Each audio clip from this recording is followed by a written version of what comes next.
IPL এর যেখানে অভিজ্ঞ প্লেয়ারের কোনো খাওয়া নাই, কারণ কি বর্তমানে যেখানে যে ধরনের পিচে খেলা হচ্ছে, যেখানে অভিজ্ঞ বলারাই তোলোধুনো হয়ে যাচ্ছে, আপনি যদি ওইখানে গুজরাটের মতো দল যদি একটা অনভিজ্ঞ বলারকে খেলার সুযোগ করে দেন, তখন কিন্তু আরসিবির মতো দল কিন্তু তার প্রতি চড়া হয়ে যাবে, এমনকি আরসিবি সামনের দিকে এগিয়ে যাবে। সেটা কিন্তু হয়েছে, আরসিবি কিন্তু ফাইনালে চলে গেছে। কংগ্রেচুলেশনস টু আরসিবি, কারণটা কি তারা ব্যাক টু ব্যাক ফাইনাল খেলবে। এখন ফাইনালে তাদের প্রতিপক্ষ কোন দল হতে পারে?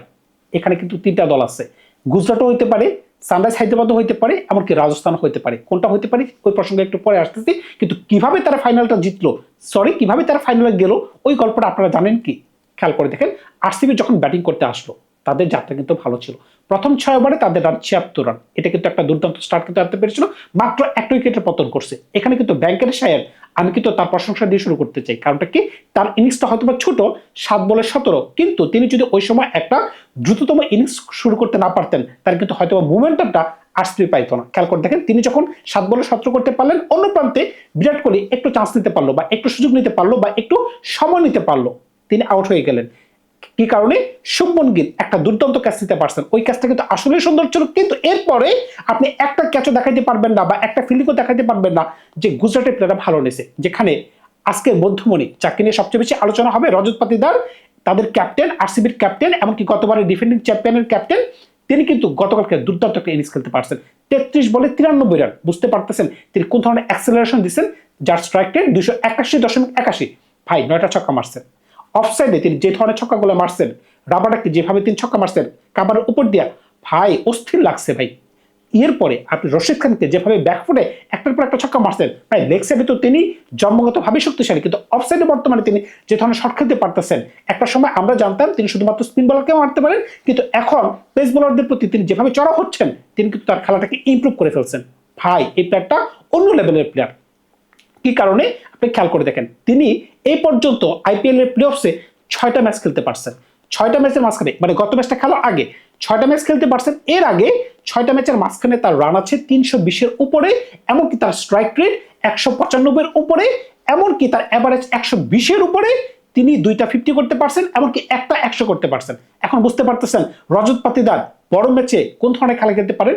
তিনি কিন্তু বিগ ফিশ, এমনকি বিগ ফিশ কিন্তু বিগ ম্যাচে খুব দানবীয় খেলা খেলতে পারতেছে। মাঠের এমন কোনো কাঞ্চি আপনি খুঁজে পাবেন না যে কালকে তিনি রান করেননি, এমন কোনো অ্যাঙ্গেল নাই যে ওইখানে তার একটাও রান নেই। সুতরাং বুঝতেই পারতেছেন তিনি সমস্ত গ্রাউন্ডটাকে ইউটিলাইজেশন করছেন। ভাই মারাত্মক ব্যাটিং করছেন। এই ধরনের ব্যাটিং আমি দেখিনি। আমি নিঃসন্দেহে বলতে পারি এই বছরের আইপিএল এর এটা ছিল দুর্দান্ত একটা ইনিংস। হয়তোবা তিনি 100 করতে পারেন নাই, কিন্তু এটার ইম্প্যাক্ট 100 থেকে বহু গুণে বেশি। মারাত্মক লেভেলের ব্যাটিং।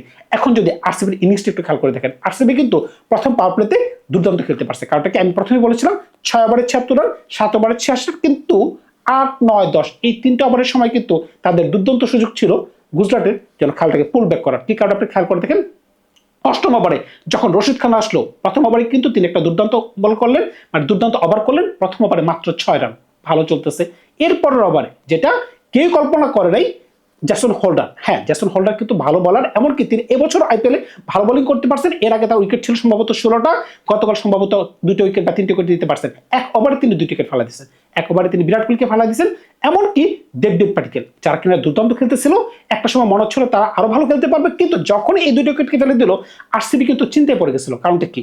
90 রানের 3 উইকেট। খেয়াল করে দেখেন, তখন কিন্তু কুণাল পান্ডিয়া নামছে। কুণাল যে একটা ভালো প্লেয়ার, এই ব্যাপারে কোনো ডাউটই নাই ভাই। কারণটা কি?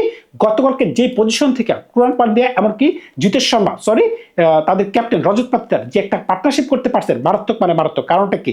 যখন 94 রানে তাদের 3 উইকেট পড়লো, এরপরে যখন 47 বলে 95 রানের একটা পার্টনারশিপ হইলো, এমনকি যখন কুণাল পান্ডিয়া আউট হলেন, তখন দলের রান হচ্ছে 189 রান, 4 উইকেট। ভাই বুঝতে পারতেছেন কোন পজিশন থেকে তার কোন পজিশনে নিয়ে গেছে?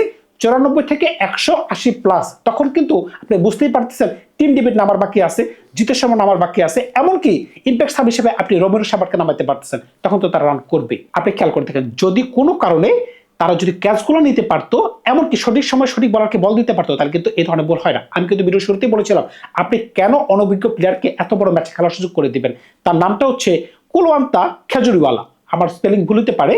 তাকে যখন আপনি 11তম ওভারটা দিলেন, ওই সময় কিন্তু খেলা করেছে 11 না 13তম ওভার, ওই ওভারে তিনি 28 রান দিয়েছেন। এই ওভারে 28 রান দিয়েছেন কি কারণে? 2টা ফুল টস দিয়েছেন, 2টা ফুল টসে নো বল হয়েছে, একটা আবার ওভার স্টেপ হয়েছে। ভাই একটা ওভার যদি 28 রান আসে, এরপর ওভার ফলো আপ ওভার যখনই আপনি রাশিদ খানকে দিলেন, ওই ওভার আবার আসলো 21 রান, 2 ওভার 49 রান, এরপর ওভার দিলেন রাবাডাকে, রাবাডা দিছে 15 রান বা 16 রান, 3 ওভারে 65 রান, খেলা ঘুরে গেল ভাই, খেলা ঘুরে গেছে। এরপরে আর কোনোভাবেই কিন্তু আপনি খেলাতে আসতে পারেন নাই। 255 রানের যদি টার্গেট হয়, জীবনে তাদের ইতিহাসে গুজরাটের কথা বলতেছি, তারা 235-এর উপরে আগে ব্যাট করেও নেয় নাই, পরে ব্যাট করে সর্বোচ্চ তারা রান চেস করতে পারছিল 203 রান। বুঝতে পারতেছেন, 203 রান তাদের সর্বোচ্চ চেস। সুতরাং বুঝতেই পারতেছেন তখনই কিন্তু তারা জেনে গেছে যে আজকের ম্যাচ আমরা জয়লাভ করতে পারবো না। এমনকি প্রথম 5 ওভারের মাঝখানে কিন্তু খেলা শেষ, প্রথম 5 ওভারের মাঝখানে খেলা শেষ। হয়তো বা খেলাটা শেষ হতে অনেক দেরি হয়েছে, কিন্তু যারা খেলা দেখছে তারা কিন্তু জানে যে আরসিবি তাদেরকে সহায় দিয়েছে। কারণটা কি, শুভমন গিল আউট। এমনকি একটা প্লেয়ার জীবনে কয়বার এইভাবে আউট হতে পারে আপনি খেয়াল করতে পারেন। সাই সুদর্শন এর আগেও আপনি এভাবে স্ট্যাম্পে পা লাগায় আউট হয়ে গেছেন, গতকালকে ব্যাট লাগায় আউট হয়ে গেছেন। মানে কি ভাই, মানুষের জীবনে একবার এইভাবে আউট হয় না, মানুষ সারা জীবনে এরকম একবার আউট হয় না। আপনি আইপিএলে 2বার এরকম আউট হয়ে গেছেন, কিভাবে সম্ভব? এগুলো কিন্তু কেয়ারলেস ব্যাটিং ভাই, আপনার দায়িত্ব নিতে হবে। আপনি খেয়াল করে দেখেন, প্রত্যেকটা ব্যাটসম্যানকে জন্য আরসিবির বলাররা তুলোধুনো করে দিচ্ছে। ভুবনেশ্বর কুমার যে একটা বল করতে পারছে, যেভাবে স্ট্যাম্প উড়াই দিছে ভাই, মারাত্মক। আপনি এই কথাটাই বলেন, আপনি যখন দেখতেছেন জশ হ্যাজেলউড যখন বল করতেছিল, জশ হ্যাজেলউড কিন্তু জস বাটলারের কাছে 4 খাচ্ছেন, ছক্কা খাচ্ছেন, কিন্তু লাস্ট বলে কিন্তু তাকে বল করে দিচ্ছে। ভাই বুঝতেই পারতেছেন তো। জ্যাকব ডাফি, আমি কিন্তু আমার আগের ভিডিওতে বলেছিলাম যে এই পিচে, বিশেষ করে ধর্মশালার পিচে জ্যাকব ডাফিকে লাগবে। জ্যাকব ডাফি দলে আসলেন, 3টে উইকেট নিয়ে গেলেন। ভাই খেলা তো শেষ, ভাই খেলা শেষ। কিন্তু গুজরাট কেন হারছে? গুজরাট হারছে তাদের চালে হারছে। আপনি খেয়াল করে দেখেন, রশিদ খানের একটা ওভার বাকি আছে। কারণটা কি, তিনি যখন একটা ওভার 21 রান দিলেন, এরপরে তো তাকে বল দেওয়া যাচ্ছে না। কিন্তু রজত পাতিদার ভাই ঘুরে ফিরে একটা কথাই বলতে হচ্ছে, তিনি কেন অতটা ভালো খেলতে পারতেছেন?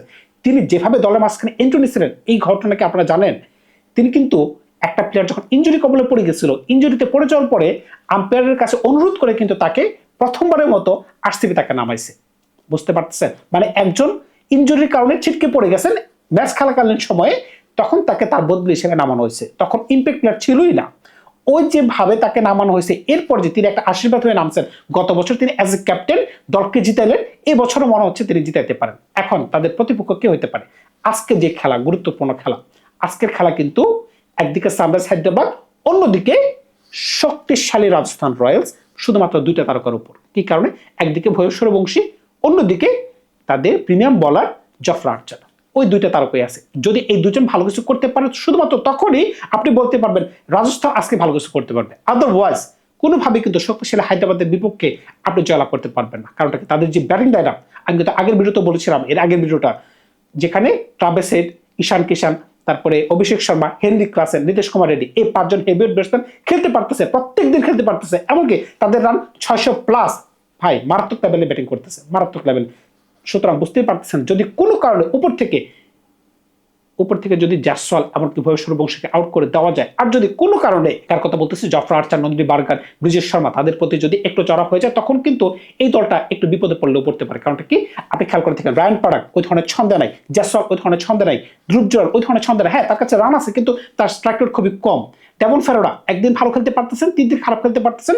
হাসান শানাকা তিনি কি ভালো খেলতে পারবেন কিনা, সেই ব্যাপারে কেউ কোনো গ্যারান্টি দিতে পারতেছে না। এমনকি দলের মধ্যমণি, যিনি বামাতি বলার, যিনি বামাতি ব্যাটসম্যান, যিনি বিশ্বসেরা অলরাউন্ডার রবীন্দ্র জাদেজা, তার ফিটনেস নিয়ে ইস্যু রয়ে গেছে। সুতরাং বুঝতে পারতেছেন, এই দলটা মাঝখানে কিন্তু একটা সমস্যা রয়ে গেছে। এই দলটা কিন্তু প্লে অফে যায় না, কিন্তু বৃষ্টির মাঝখানে মানুষ যেভাবে আশাকে একটা জায়গায় ঢুকে পড়ে না, সেটা জঙ্গল হইতে পারে, সেটা মঙ্গল হইতে পারে, তারা মঙ্গলের মাঝখানে ঢুকে গেছে। কারণটা কি, অন্যদিকে যদি কোনো কারণে তাদের পরিবর্তে অন্য কোনো দল যেত, হয়তো বা রাজস্থানের জায়গায় তারা ভালো খেলতে পারতো। কেন যেন মনে হচ্ছে আজকে সানরাইজ হায়দ্রাবাদ যেতে পারে। যদি আজকে সানরাইজ হায়দ্রাবাদ জয়লাভ করতে পারে, তাহলে এরপরে খেলা একই মাটিতে, পাঞ্জাবের মাটিতে গুজরাটের সাথে, গুজরাট যেভাবে হারছে, এরপরে তাদের প্রতি যদি কামব্যাক করতে হয়, তাহলে তাদেরকে কিভাবে কামব্যাক করতে হবে।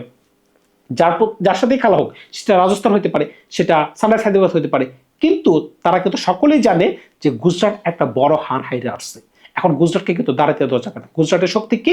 গুজরাটের শক্তি হচ্ছে সাই সুদর্শন, শুভমন গিল, আর হচ্ছে আরেকজন ব্যাটসম্যান, 3 জন ব্যাটসম্যান, উপর থেকে 3 জন ব্যাটসম্যানই খেলতে পারতেছেন। জস বাটলার, অন্য কোনো ব্যাটসম্যান, আপনি গতকালের ইনিংস দেখেন না, কোনো ব্যাটসম্যানের কোনো রান নাই। হ্যাঁ, গতকাল রেকর্ড হয়ে গেছে। রেকর্ড কেন হয়েছে?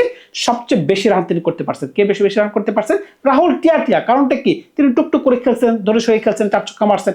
এমনকি মোহাম্মদ সিরাজ তিনি তার বিগত 2 বছরে যতগুলো বল খেলা নেই তিনি গতকালকে এর থেকে বেশি বল খেলেছেন। এগুলো হচ্ছে গতকালকে আইপিএল এর রেকর্ড ভাই। গতকালকে আরসিবি যে ধরনের ব্যাটিং ডিসপ্লে দিচ্ছে, যে ধরনের বোলিং তারা করছে, মারাত্মক করছে। আমার কাছে কেন যেন মনে হচ্ছে তারা সেম এলিমেন্ট নিয়ে ফাইনাল ম্যাচটা খেলবে। হয়তো বা ফিল শটের জায়গা হবে না, কারণটা কি যেভাবে ভেঙ্কটেশের উপর দিয়ে খেলতে পারতেছেন, যদি কোনো কারণে একটু জিতের সময় যদি একটু ভালো খেলতে পারেন তাহলে কোনো চান্সই নেই। চান্সই নেই মানে কি, অন্য কোনো প্লেয়ার দলে ঢোকার কোনো চান্স নেই। জিতের সময় কিন্তু গতকালকে ভালো খেলতে পারছেন। ক্যাপ্টেন্সি কিন্তু ম্যাটার করে ভাই। ক্যাপ্টেন্সি কেন ম্যাটার করে, আপনি কোন সময় কাকে বোলিং দিবেন এই জিনিসটা কিন্তু বর্তমানে আরসিবি খুব দুর্দান্ত করতে পারতেছে। আমার কাছে কেন যেন মনে হচ্ছে আরসিবির মাঝখানে আলফা মেল কিন্তু বর্তমানে আর কিন্তু বিরাট কোহলি নাই। বিরাট কোহলিকে কিন্তু তিনি ওভারকাম করে ফেলছেন। হয়তো বিরাট কোহলি অনেক কিছু অর্জন করতে পারছেন তার ব্যক্তিগতভাবে, কিন্তু অ্যাজ এ টিম লিডার রজত পাটিদার কিন্তু তার জায়গাটাকে অন্য প্রান্তে নিয়ে গেছেন। বুঝতেই পারতেছেন এখন কিন্তু বিরাট কোহলি বললে যে আরসিবি চিনবেন সেটা বলার সুযোগ নাই, রজত পাটিদার বললে কিন্তু চিনতে হবে সেটা আরসিবি।